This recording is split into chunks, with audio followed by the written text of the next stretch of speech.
said the problem with traditional medicine is that you can take medication for your eyes, and it might cause a problem with your liver.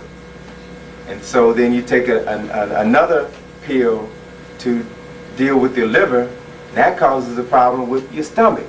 So then you take another medication to counteract the negative effects of that medication. Most of the medications that we have today are chemically created, are man-made medicines as opposed to natural medicines. And this whole idea of things being natural, of things being related to nature, goes all the way back to this concept of the netters. And the netters, again, represents the principles or the manifestations of the Creator. So that if man is, in essence, a reflection of the universe, then the things that can heal us are already a part of the universe. They do not have to be man-made. The only time we find that they are man-made is when they're made to fatten the purses of pharmaceutical companies. Okay? So these are some very important realities that we have to look at.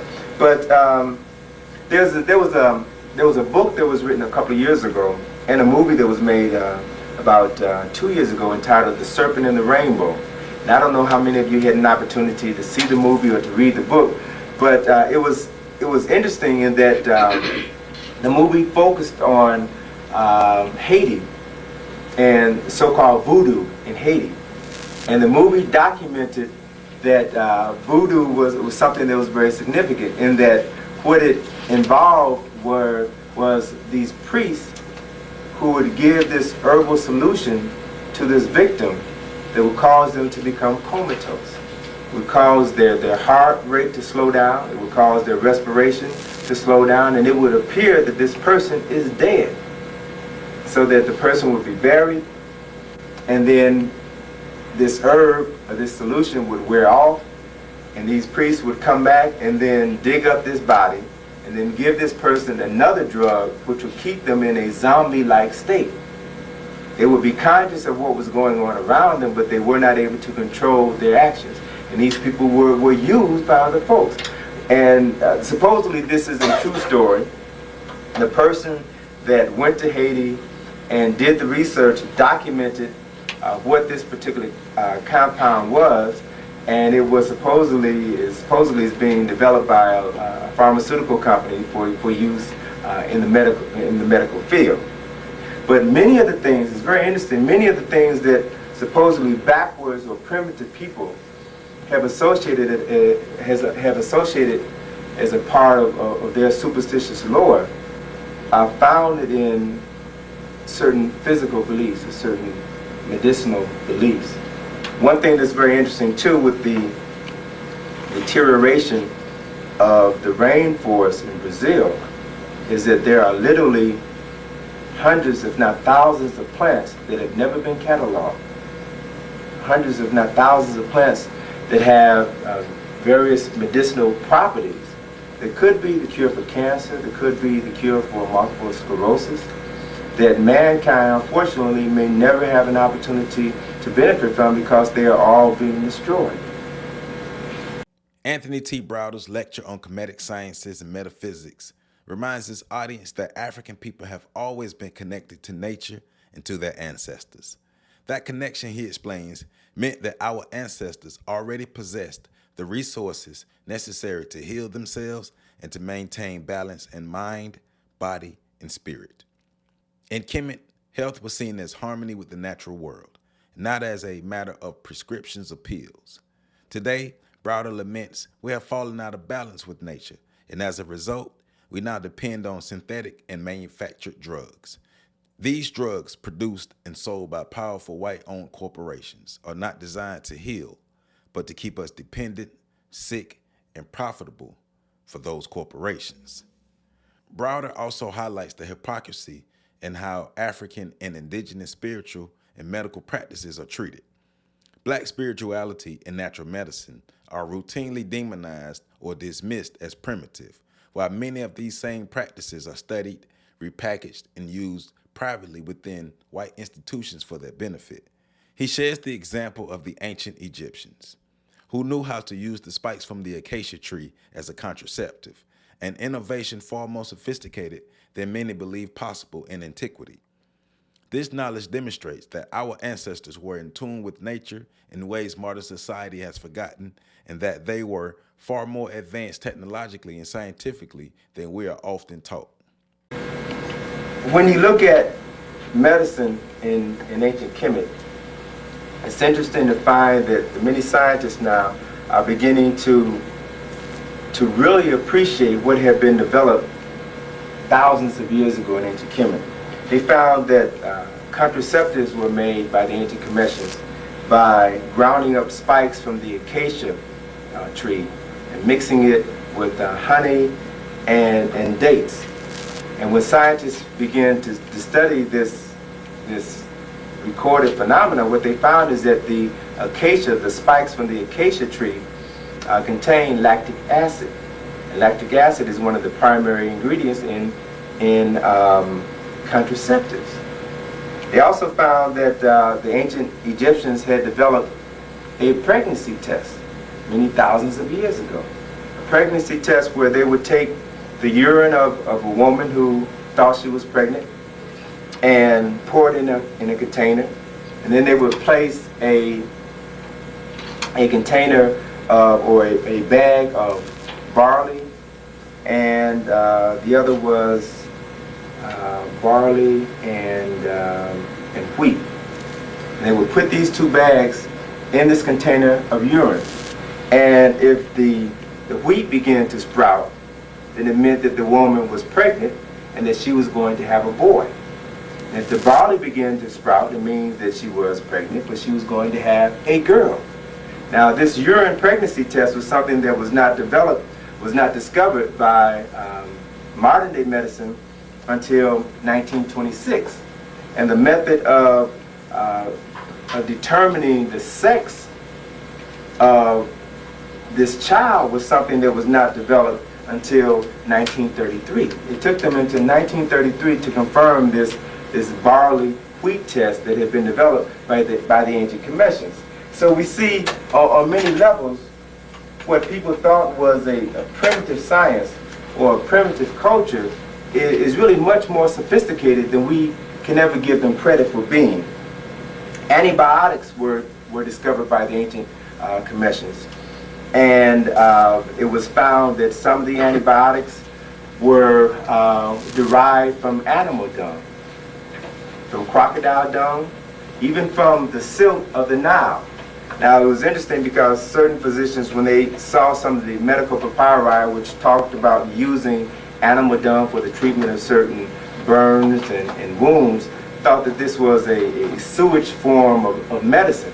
It was only until recently that they found that bacteria exists within animal dung that has healing properties. So once again, they're at a loss to begin to understand how and why it was these people developed this knowledge and this information. Also, I found out recently that the ancient Kemetians had discovered a plant.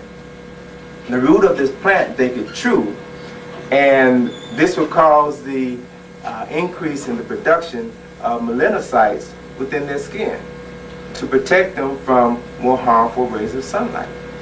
And so this is a very important aspect of this ancient African culture and civilization.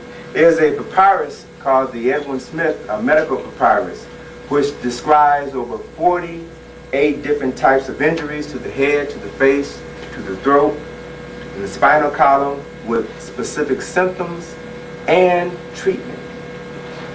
Now, this is amazing for people that were backwards, people that were primitive, and had none of the advanced knowledge or sophistication that modern day scientists have. It's also been shown on several occasions where, upon examining some of the mummies, they found that the skulls of some of the mummies show evidence of cranial operations, show evidence where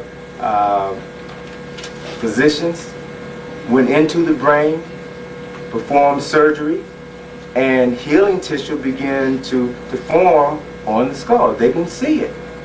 They don't know how they did it, but they know it was done. They don't know what forms of of antiseptics they used, but they know that it was done. When we look at the story of Anthony and Cleopatra, we find that Cleopatra gave birth to a son by Julius Caesar, and the son was called Caesarion, and he was delivered through a process that we now call the cesarean section. Africans back at that point in time in history, around 30 BC, had knowledge that modern-day scientists were not able to develop into until recently. So there's a wealth of knowledge and information, scientific knowledge and information, that people are just now beginning to really understand. What I want to do is to give you a series of definitions of some principles, some universal scientific laws, so that we can begin to get a better framework for the next part of this presentation. The word hierarchy relates to simple or lower units combined to form complex units. And we can easily distinguish lower units from higher units. And when we deal with evolution, we can see this process in motion. We can see when looking at life on this planet, we see life has evolved from the so-called mineral kingdom to the plant kingdom to the animal kingdom to human beings. We see a hierarchy of various states of existence. This principle called rhythm is important because rhythm is a physical phenomenon which follows alternating cycles within a cyclical pattern itself, such as the cycle of inhaling and exhaling, the cycle of something being hot and cold, this physical manifestation of something going up and something else coming down, a cycle of the seasons, summer, fall, winter, spring, the cycle that goes on and on and on. Everything that is a part of our world exists because of certain cycles that take place. And there are oftentimes cycles that take place within other cycles. The word harmony is important because harmony goes on to describe something more than just a musical state of being. Harmony is a relationship, an inner relationship between forces. And what's been found is that there is a purely mathematical relationship between certain harmonic forces. The word netter I talked about earlier, and netter represents the various principles or manifestations of the Creator expressed in varying degrees, representing principles or aspects of universal forces, i.e. Rays of light from the sun. And these rays of light from the sun have been symbolically referred to as angles. Rays come down in certain angles, and these angles have been referred to as angels, which are messages or aspects of the Creator. To evoke a specific netter or principle is to call into being one specific principle, one specific property alone. It's related to, but it's isolated from the other properties. So it's kind of like to evoke a netter or to bring forth a certain principle is kind of like having, to give you an analysis, it's kind of like having a telephone book. And in this telephone book you have 20 or 30 or 100 numbers, but you would use that telephone book to call up one specific number at a time. So the netters represent a variety of principles, concepts, and ideas, but to call on one particular netter is to evoke a particular principle, concept, or quality at one specific time. As people, as individuals, as persons, as human beings, we have this process, we have this ability to be able to call forth certain principles into manifestation. The whole idea, the whole concept of the hero, Joseph Campbell, in his book, The Power of Myths, has a chapter in which he talks about the importance of the hero, the prototype of the hero, and what mental frame of reference it sets for us.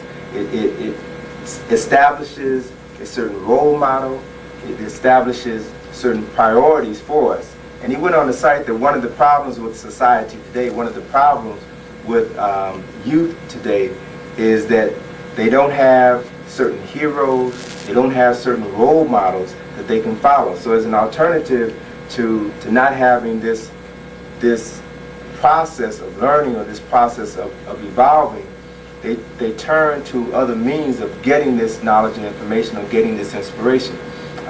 Games is one alternative to this rites of passage, or to this process of learning how to focus on, or to bring into manifestation certain principles. The word hero is derived from the word heru, or Horus, and it represents the ability to focus on a particular person or to focus on a particular quality or aspect, and to allow that quality or aspect to motivate you or to guide you or direct you or to influence you so that you can move to accomplish a specific task. So the importance of having heroes or knowing how to focus on specific aspects of life are necessary in order to be able to move from one dimension of life to the other. And this whole process kind of leads to another form that's entitled magic. Magic is important, and the understanding of what magic is significant, because the contemporary interpretation of magic is something that deals with hocus pocus or nonsense, something that has no relevancy whatsoever. But magic is, in essence, the manipulation of harmonic forces which lie outside of sensory perception and are impossible to physically measure. So when we talk about forms of magic or forms of science that were expressed as magic, we're dealing primarily with people who had the ability to tap into other dimensions of thought, other dimensions of reality, other dimensions of consciousness, which could not be seen or touched or measured. And in dealing with traditional science, if you cannot see it, if you cannot touch it, if you cannot weigh it, if you cannot measure it, it doesn't exist. So what I'm saying essentially is that there's a whole realm, there's a whole dimension to reality that exists beyond this ability to see things, to touch things, to smell things, or to hear things. A magician then is a person, an individual who has developed the extrasensory perceivers to the point where they are able to possess the wisdom to know how to make the proper gesture at the proper place at the proper time in order to evoke a desired effect. It is a matter of knowing how to manipulate the elements through the word, or through certain movements, or through certain gestures, in order to bring things into manifestation. Now, this whole process of another term for magician, another ancient term for magician, is necromancer. That is, someone who communicates with the dead. And this was a term that was given to the ancient Commissions by the Greeks, because these ancient Africans had this power, had this ability to oftentimes communicate with the unseen, to communicate with the dead. The highest form of ancestral worship is to be able to communicate with the dead. By being able to communicate with the dead, then you are able to tap into certain levels of information, certain levels of consciousness. You're able to use that knowledge and information to dramatically influence your life. It allows you to do some phenomenal things. It's important too how the term black magic came about, and before it became something derogatory. Black magic simply expressed this process of dealing with things on a higher level that African people or black people were able to use. It's interesting too to see how this name has been applied to certain individuals. For example, Magic Johnson. It's obvious Magic is a brother, Magic is a black, so the reason why they call him Magic was because they symbolically talking about black magic. How this brother was able to do some supposedly impossible things or some phenomenal things as if they were magic. But essentially all he was doing was just tapping into a higher level of his consciousness. As Dr. King says, he was merely functioning on a human level, using all of the resources that he had available to him. When we look at ancient Kemet, one of the things that stands out most is the architecture, the temples, pyramids, the other structures that have allowed us to begin to study this culture and civilization. And one of the recurring themes that you see over and over again is a theme that is associated with life, death, this cycle of life and death, which can be referred to as reincarnation, or the coming into flesh. If you look at much of the architecture in Kemet, particularly the Great Pyramid of Khufu, it embodies two very important principles, and that is that there were two roads, two paths to higher development. The pathways, or the room, or the passageways inside of the pyramid, the Great Pyramid, reflect two choices that we have as human beings. That is to choose the path of the way of Osiris, which is a matter of following and understanding the cyclical nature of things through successive reincarnations, or to choose the path of the way of Horus, which is the direct path to resurrection, knowledge and information achieved through a single lifetime. Now these were symbols of options or choices that were available to us based on how we understand, how we understood and implemented certain principles that were a part of our lives, that were there for us to understand. So if you were to study, for example, if you were to study the human soul, the concepts of the human soul, based on the historical information that has been provided, to me it would make more sense to study the records and the documents of people who have been delving in this field for over 7,000 years, as opposed to the people who have been dealing with it for the past 1,000 to 2,000 years. People who are novices at this. When you understand the differences between Budge's interpretation of the so-called Book of the Dead and what these writings were, in essence, the Book of the Dead, they call it the Book of the Dead because all of these writings were found in tombs of dead people, so obviously these must be writings or books of the dead, as opposed to understanding what they really were, where there were passages, information, passwords that the soul of this deceased person would be able to use in order to progress from one dimension of life to the next. It was, as the Commissioners called it, the book of the coming forth by day and night, the book of unfoldness, or the book of life, not the book of the dead. Totally different orientation to this process called life. The African tradition is rich in expressions of life that go beyond the physical life. They focus on a metaphysical form of existence. And when I speak of a metaphysical form of existence, I speak of it literally, in that the word metaphysics refers to something beyond the physical, something that exists beyond the physical. And when we study some of the symbolism of ancient Kemet, we see that this process is expressed in the symbolism, but we have to know how to interpret it. The caduceus, the symbol of medicine, the staff with the two serpents around it, is a symbol that was originally called the staff of Hermes, or the staff of Jehudi.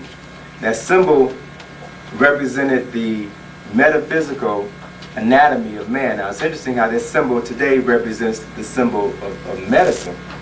And you can talk to any doctor. If you talk to any doctor, you'll find that 9 out of 10 will be unable to tell you what that symbol means. It is a symbol of the medical profession, but few doctors know what it means. It is a metaphysical symbol that expresses, that represents the metaphysical anatomy that exists within man. That staff represents the spinal column. The two serpents represents the energy that flows into and out of the body.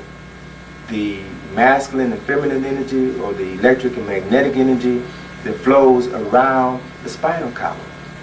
So that addresses, or that seems to suggest that there is another part of the human body, of the human mind, of the human spirit, that is not commonly talked about. Man is influenced by his environment. We can see just by studying some very basic data that more children, more babies are born during the time of the full moon. Man, woman is influenced by her environment. More elderly people suffer strokes and heart attacks during the time of the full moon.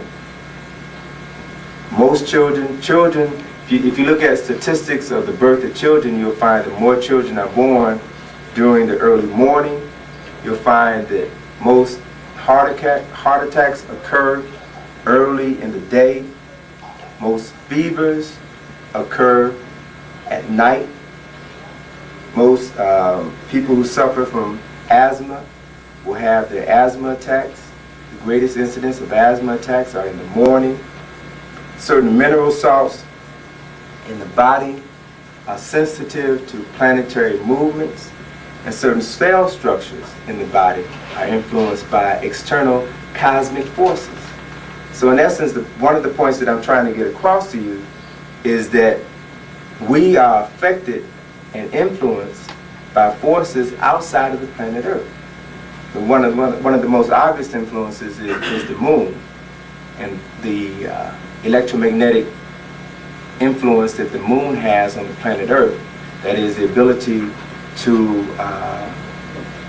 affect the water of the Earth, to make the high and low tides. But at the same time, the moon exerts this electromagnetic gravitational force on the planet, pulling the water away from the surface, causing a high tide. It's also pulling the atmosphere away from the planet towards it.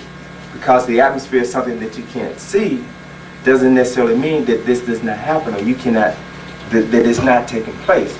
To the same degree, the human body, like the planet Earth, is 3/4 water. So this same effect, or this same relationship takes place within the human body. I want to share with you an interesting passage, quotation from the book Serpent in the Sky by John Anthony West, about the brain that represents a very important reality. The brain developed in order to receive and apprehend those aspects of universal consciousness necessary for man to perform his foreordained task. Just as the radio does not generate radio waves, but receives waves already there, the nature of consciousness determines the structure of the brain. The nature of sound determines the structure of the ear. The nature of light determines the structure of the eye. And the nature of the neters, or the forces of creation, determines the structure of man. Okay, we are a reflection of the universe. The word man literally means mind. If you go back and look at the ancient, the original definition of the word man, you will find that the word man means mind. The word woman means, in essence, the womb which produces the mind. One of the most important things about human beings is that they have one of the most highly evolved minds of any species on this planet. And one of the things that differentiates man from other animal life on this planet is the mind, is the ability to have free will. Animals are guided and directed by the neters, or the forces of creation. Animals have instinct, in which they are born with a genetic memory. That memory has encoded within the body or the mind of this animal all of the information that this animal needs to have in order to function at a certain level. I mean, nobody has written a manual for birds on how to build a nest, or how to fly south, or how to hunt. Animals are born with this information, and it is information that is passed on genetically through their genes. So to the same degree, there is knowledge and information that is inherent within human beings, but there is also a certain aspect or certain quality to the human mind, or to the senses, that we are able to tap into and utilize if we understand that these forces are there to be used. Man's senses are the creation of this world, and we have 5 basic senses that we all know of. These 5 basic senses are rooted to our 5 primary levels of awareness. If we increase our sensory perceivers, we automatically increase our levels of awareness. The whole concept of ESP, extrasensory perception, deals with the principle, deals with the reality that we do have the ability to enhance our perception of reality beyond our 5 basic senses. And we do have the ability to do that. And once we do that, or to the degree that we are able to do that, is the degree that we will become aware, keenly aware of things that are going on around us. Now, the so-called mystics, or the so-called people who have developed ESP, are folk who can, according to the stories, read other people's minds. Thoughts are nothing but vibration, energy. They are able to pick up on those vibrations, on that energy, and to hear it and understand it. Certain other folk with ESP supposedly can see into the future. One of the African concepts of time deals with something that they call all time. All time exists in what they refer to as the eternal now. The past, present, and the future all exist right now. And the only thing that changes, the only thing that we are aware of, is our point in time right now. But other dimensions of time exist around us. It's simply a matter of developing the faculty or the ability to project yourself beyond this point in time and to see other dimensions, other aspects of time. Time is essentially a creation of man to help him keep track of where he was and where he's going. In this life, we are trained to resist our natural inclinations. We are trained to exist, to resist them. Okay? And training is different than education. Education deals with the idea that knowledge and information is already inside of you, and you live in an environment or function within an environment which allows you to bring out those things that are part of your existence. But when you are trained, you're oftentimes taught to do something that is contrary to your nature. You go to any circus and you see animals who have been trained. Elephants aren't trained to walk around on their 2 back feet, or tigers aren't born with a natural desire to want to jump through hoops or to allow a man to put his head in their mouth. But they can be trained to act contrary to their natural way of being. If you notice children too,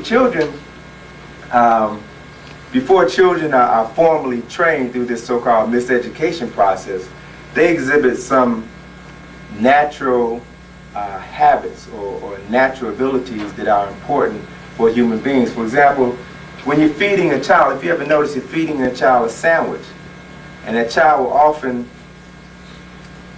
open the sandwich, take the meat or the fish or whatever it is you have in the sandwich, and eat that separate from the bread. And you scold the child for messing up the sandwich. When if you deal with the whole science of eating, it's you get the most use out of your food when you don't combine your food. When you don't combine your starches with your protein. If you notice many children, particularly Yolanda, sometimes when she eats, you'll put several vegetables on a plate, and if you notice the average person when they eat, they'll eat a fork full of this and a fork full of that and a fork full of that. But children oftentimes will just eat one thing at a time. They'll eat all their peas, and then they'll move to their carrots, and they'll eat all their carrots. That is the way you're supposed to eat. Because when you combine the foods, then you mix the signals to your stomach of what food is being sent down, so the wrong enzymes or digestive juices are secreted so that the food is not digested properly. So we already have a natural ability to know, but we are trained to resist those inherent qualities that we already have. We are miseducated. We are trained to believe in 3 very powerful myths. We are trained to believe, number 1, that we live in a material world. Number 2, that we use less than 10% of our brain. And 3, that seeing is believing. These are three very powerful myths that really possess the lives of most people on this planet. To say that we live in a material world means that everything that exists in our world is the totality of reality. And it ignores a very important reality of life. And that is, before things come into manifestation in the physical world, they exist first in the metaphysical. And the physical expression is just the outgrowth of what has been developed first in the metaphysical realm of consciousness. Everything comes into being via this process. But if you are trained to focus just on the physical and not which brings the physical into manifestation, then you'll never be able to really understand what this whole process is all about. The idea that we use less than 10% of our brain is important, is profound. Because if you understand how everything that exists in the physical comes through our brain. Everything that we see, everything that is a part of our life was created by man. By man I mean the mind, the brain. And before it existed, or before it existed in the physical, before it was created or introduced or rediscovered by the mind, by man, it existed in another dimension. The brain or the mind is a faculty that has the ability to bring into it knowledge and information from another dimension. So if you understand what I'm saying, everything that is a part of our physical reality, of our physical world, everything that was created by man existed first in his mind. It came from this dimension called nothing, which is the source of everything. And if we use only 10% of our mind, that means we are not really functioning up to our true potential as human beings. And we are satisfied with that. The notion that seeing is believing is totally false. Seeing is believing means that you're going to base your ideas and your perceptions of reality only on what you can see. I think the slogan for Missouri, the state of Missouri is the show me state. And so show me, honey, if I can't see it, I don't believe it. When in reality it's exactly the opposite. This whole process of seeing is based on principles or properties of light. What we see is essentially the result of light bouncing off of an object, and those light waves bouncing off of that object into our eye. These light waves traveling along our optic nerve and creating, sending electrical impulses through our optic nerves into our brain, which recreates an image of what we see light bouncing off of. Okay? So that everything we see takes place through this process. And in dealing with this process, with the so-called visible light spectrum, the visible light spectrum represents less than 10% of all there is. So we are responding to less than 10%, and we think that this is all there is. Like if you take this, see this, Charles, you see this? Mm-hmm. All right, I threw that to Charles and he caught it. What he was responding to was light bouncing off this object as it came closer and closer to him. And by his mind being able to convert those messages, those signals, to his muscles, it told his arms when to come up to grab it. He was responding to what he saw. Now, can he respond to things that he doesn't see? Yes. He is affected and he is influenced by things that are going on all around him that he can't see. We all are affected and influenced by things that are going on around us that we can't see. How many of us have ever done something and you stopped and asked yourself, why did I do that? You know, that was really stupid. You know, why did I do that? You know, what was it that made me do that? You know, there's some folk that just do things on a regular basis that they can't explain. You know, and it seems as though they may be possessed by something. There's something that's just motivating them or directing them or guiding them to do something that they just can't seem to understand or take control of. What that deals with, on one hand, is the fact that there are forces which surround us, which affect and influence us on a regular basis.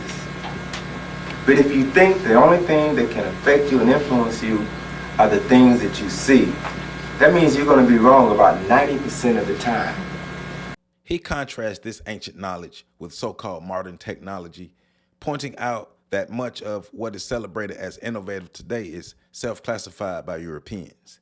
In reality, Browder argues African people were the true innovators, having mastered medicine, timekeeping, agriculture, and spiritual sciences thousands of years ago.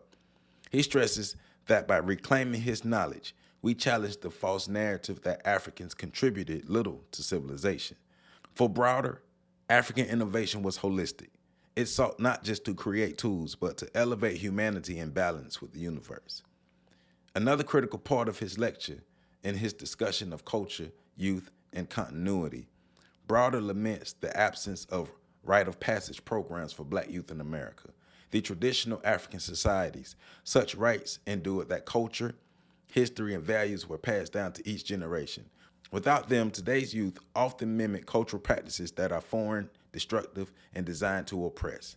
In the absence of true community guidance, young people seek belonging in places that do not honor their identity, making them vulnerable to adopting the worldview of their oppressors rather than drawing strength from their ancestors. Browder concludes this portion of the lecture by warning of the dangers of this disconnection. Without a link to nature, ancestors, and authentic traditions, Black people remain vulnerable to manipulation and cultural reprogramming in the image of their ancestors. This, he argues, is the essence of mental enslavement: to abandon one's own heritage and internalize the values of those who profit from one's disempowerment. His message is ultimately a call to action: reclaim ancestral knowledge, restore balance with nature, and reestablish cultural continuity through rites of passage and community empowerment so that Black people can free themselves from the mental and spiritual chains that keep them bound.